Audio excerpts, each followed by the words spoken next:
Boa noite, igreja. Estou muito feliz de estar aqui mais esta noite para trazer para a igreja uma pequena porção da palavra de Deus.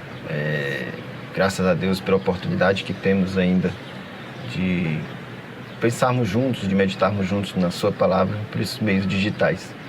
E eu queria falar um pouco com vocês justamente sobre um problema que tem sido cada vez mais presente no nosso mundo moderno, cada vez mais frequente realmente, que é a ansiedade. A Bíblia fala sobre ansiedade em diversos momentos e eu queria conversar com vocês um pouco sobre esse tema, sobre este problema, o que é este problema, de onde vem esse problema, qual a origem dele e qual o remédio que a Bíblia nos dá. E para isso nós vamos pensar em cima desse texto de Mateus 6, de 25 a 34, que está no Sermão do Monte, próprio Jesus falando. E vamos ler, vocês podem acompanhar ao lado ou pelas suas Bíblias, certo? Mateus 6, de 25 a 34. Por isso vos digo, não andeis ansiosos pela vossa vida, quanto ao que é vez de comer ou beber, nem pelo vosso corpo, quanto ao que é vez de vestir. Não é a vida mais do que o alimento e o corpo mais do que as vestes? Observai as aves dos céus, não semeiam, não colhem, nem ajuntam em celeiros. Contudo, vosso Pai Celeste as sustenta. Porventura não valeis vós muito mais do que as aves? Qual de vós, por ansioso que esteja, pode acrescentar um côvado ao curso da sua vida? E por que andais ansiosos quanto ao vestuário? Considerai como crescem os lírios do campo. Eles não trabalham, nem fiam. Eu, contudo, vos afirmo que nem Salomão, em toda a sua glória, se vestiu como qualquer deles.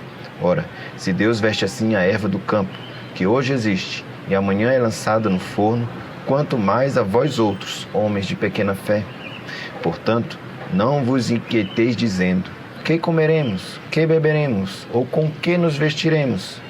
Porque os gentios é que procuram todas estas coisas, pois vosso Pai Celeste sabe que a necessitais de todas elas. Buscai, pois, em primeiro lugar, o seu reino e a sua justiça, e todas estas coisas vos serão acrescentadas. Portanto, não vos inquieteis com o dia de amanhã, pois amanhã trará os seus cuidados. Basta ao dia o seu próprio mal. Amém. Graças a Deus. Então, Jesus vem falar sobre esse tema de ansiedade aqui, e ele reforça várias vezes, em 5 oportunidades ele fala. 3 vezes ele fala, não andeis ansioso, né? Ansioso que esteja, não adianta, por que vocês estão ansiosos? Depois ele fala sobre não vos inquieteis, né? 2 vezes, que tem o mesmo sentido, realmente, de ansiedade. E o que seria essa ansiedade? Ansiedade é essa busca desenfreada para resolver algum tipo de problema, é algo que aflige o homem. Mas, e aí Jesus traz para a gente 2 áreas onde nós podemos estar ansiosos. Ele fala sobre comer e beber e sobre se vestir. Por que Jesus fala sobre comer e beber e sobre se vestir? Porque são necessidades básicas que estão presentes na vida de todos. Então, todo mundo tem que comer, tem que beber, tem que se vestir. Quando ele fala, então, dessas 3 coisas, ele está sendo abrangente. Está abrangente no sentido de que é para todo mundo, a mensagem, certo? E também no sentido de que é para mínimas coisas da nossa vida. Mesmo as nossas necessidades mais básicas não devem nos afligir. Então, outras coisas que nos preocupam, é claro que vão estar dentro. Se preocupando demais pela nossa saúde, se preocupando demais por um filho, se preocupando demais por uma dívida, enfim, são várias as nossas aflições no nosso dia a dia. E quando Jesus fala sobre comer, beber e se vestir, ele está, na verdade, falando de tudo, de todas as questões da nossa vida. Está sendo bem abrangente, porque mesmo no mínimo, que é comer, beber e se vestir, a gente não deve estar se preocupando demais. Mas, e o que isso vem a significar? Primeira coisa, o que não significa? Não significa preguiça, não significa desorganização, não significa isso. Não, definitivamente, Jesus não está dizendo que não devamos trabalhar. nós devemos sim trabalhar, nos planejar, às vezes se dedicar realmente a alguma situação. Algumas questões na nossa vida vão exigir que nós estejamos presentes, que nós reflitamos, que paremos para pensar, para tentar resolver este problema, vai nos demandar tempo. Tudo isso é normal, são as coisas da nossa vida realmente.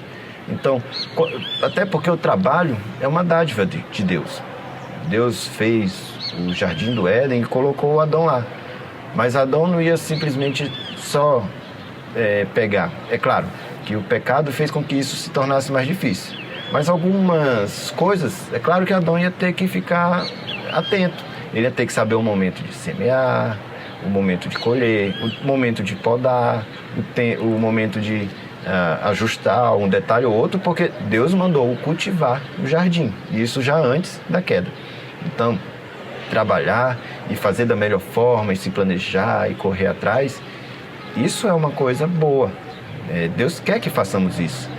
Deus não quer que simplesmente esperemos, paremos, no sentido de vou ficar em casa e não vou correr atrás, vou viver de preguiça e usar isso como desculpa. Não é isso. A gente deve sim trabalhar e nos dedicar realmente para fazer o melhor possível. Chegar cedo, se esforçar para ser o melhor possível dentro do seu trabalho e trazer o melhor possível dentro daquilo que você pode para dentro de casa. Nada disso é errado. O problema é quando essas ocupações nos afligem. O problema é quando isso nos torna realmente ansiosos, quando a gente perde noite por isso, quando a gente esquece que Deus está cuidando de toda a situação. E por isso, esse vai ser o problema, justamente a ansiedade. E aí, Jesus nos dá duas lições, dois exemplos no mundo de por que nós não devemos andar ansiosos, de por que a ansiedade é uma coisa insensata, é uma burrice, é algo que não faz sentido algum quando a gente entrega a nossa vida para Deus. Primeiro, é a lição do maior para o menor. Quando ele diz, não é a vida mais do que o alimento e o corpo mais do que as vestes? Óbvio, a nossa vida é maior do que o nosso alimento, nosso corpo é maior do que as nossas vestes. Quando ele pega algo que é maior e traz para o menor. Então, Deus criou a vida e nos deu. Deus criou o nosso corpo e nos deu. Então, Deus não vai poder nos sustentar? O Deus poderoso, Criador dos céus e da terra, sustenta a sua criação. Então, quando a gente não confia nele, quando a gente fica ansioso, fica aflito, então a gente está sendo insensato. A gente não está entendendo o quão grande é o nosso Deus e estamos nos preocupando por uma bobagem no final das contas. Então, é a lição do maior para o menor. E a segunda é a lição do menor para o maior. Em que sentido? Ele pega duas coisas que são menores do que o ser humano e que estão na natureza e que mostra o cuidado de Deus a elas. Deus primeiro fala, observai as aves dos céus, e depois considerai como crescem o lírio dos campos. Então, quando Deus fala isso, então Deus está cuidando, Deus cuida até das coisas menores, mesmo o lírio do campo, mesmo as aves dos céus, do mais distante astro, a menor partícula de qualquer vírus que seja. Deus está no controle de toda a situação. Então, Deus cuida de tudo isso, mas Deus cuida também de cada detalhe. Tem gente que vai dizer, mas eu sou tão pequeno, quem sou eu para Deus estar se preocupando com a gente? Claro que Deus se preocupa. Deus se preocupa até com coisas menores do que nós. Não vai se ocupar de nós, seus filhos? Sim, se preocupa. Então, quando a gente fica muito ansioso, quando a gente se preocupa demais com a situação, a gente está negando que Deus tem cuidado de nós. Está negando que Ele é conosco, de que Ele cuida da gente nos mínimos detalhes. Então, de onde vem essa ansiedade? Qual a origem dessa ansiedade? No fundo, a origem da ansiedade é o pecado. É do pecado que vem toda a ansiedade. Jesus fala primeiro, homens de pequena fé. Homens de pequena fé, por que vocês ficam tão aflitos? Ora, se Deus veste assim a erva do campo, que hoje existe, amanhã é lançada no forno, quanto mais a vós, homens de pequena fé. Nós não devemos ter essa fé tão pequena. E aí, esse é o problema. É quando a gente esquece que Deus sustenta a criação. É quando a gente tem pequena fé. E isso é pecado. E isso é errado. A segunda coisa é o mundanismo. Versículo 32 diz: porque os gentios é que procuram todas estas coisas. Os gentios, como aqueles que não seguem a Deus, que são realmente do mundo, que têm uma vida mundana. E esse tipo de ocupação mostra justamente mundanismo. Mostra que nós somos mundanos. Como assim? A Bíblia nos dá alguns exemplos. Alguns exemplos gerais. Nós temos alguns exemplos gerais no mundo. Por exemplo, os mitos. Os mitos eram explicações para situações onde o homem não tinha um controle, certo? E hoje a ciência também. E o mundanismo é isso. É o homem desesperado porque não tem o controle da situação. O homem querendo ter o controle da situação. Isso é que é mundanismo. E por isso que ele coloca na conta dos gentios. Os gentios é que podem ser mundanos. Nós não podemos ser. Os mitos eram as respostas que eles davam. Hoje a gente procura essas respostas na ciência. Não que nós não devamos entender as coisas e buscar a explicação das coisas para tentar contornar de alguma forma. Mas depositar toda a nossa fé nisso também está errado. E aí a gente olha, por exemplo, as situações atuais, gente procurando respostas quando não encontra uma resposta ideal. Todo mundo queria, a princípio, que a cloroquina resolvesse todos os problemas do coronavírus. Essa nunca foi uma expectativa total de ela resolver todos os problemas, mas o que tem se visto é que ela responde menos até do que a gente esperava. Pelo menos é o que a gente tem até agora. Mas aí, o que é resultado? Como não temos uma outra alternativa muito clara e simples, aí entra o desespero, entra as pessoas procurando respostas mil. Entre várias medicações que já se tentou, e também até tem história contra o fio de cabelo dentro da Bíblia, você faz um chá e tal. O homem quer ter o controle da situação, e não quer dizer que a ciência não deva procurar uma vacina, não deva procurar uma medicação, mas o homem, principalmente o homem moderno, se sente muito vulnerável quando não tem um controle total do que está acontecendo, e isso é um problema. Na Bíblia a gente tem alguns exemplos também. Exemplos como o de Abraão, que porque Deus não mandou o filho no momento que ele achava que deveria mandar, foi atrás de uma outra mulher para ter esse filho, né? A gente tem o próprio Adão, que no fundo o pecado, comer o fruto, foi ele querendo ter controle sobre as suas vidas, foi ele querendo ser senhor de si mesmo. E esse foi o maior problema. Ele querer ser igual a Deus, sendo que ele jamais poderia ser. E, por fim, a Bíblia nos dá o remédio, nos dá a solução. E o remédio é justamente a fé. A fé.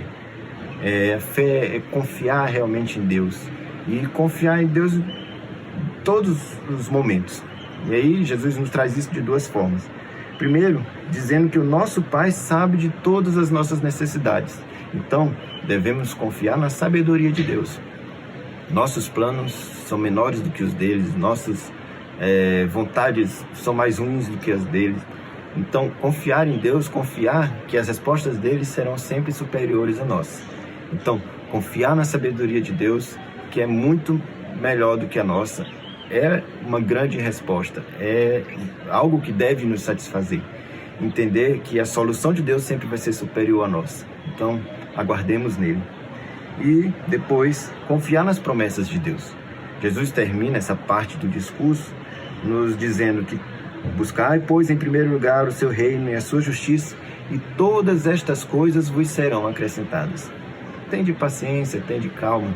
Deus vai nos sustentar nas necessidades mais básicas. Talvez a gente não viva numa riqueza, num luxo. Não, a resposta é essa, mas as nossas necessidades, aquilo que a gente realmente precisa, Deus cuida de nós. E é isso. Deus nos abençoe, certo? Que Deus, que tenhamos essa fé nele e que tudo nós venhamos confiar nele e toda ansiedade venha ser tirada dos nossos corações. É isso. Amém.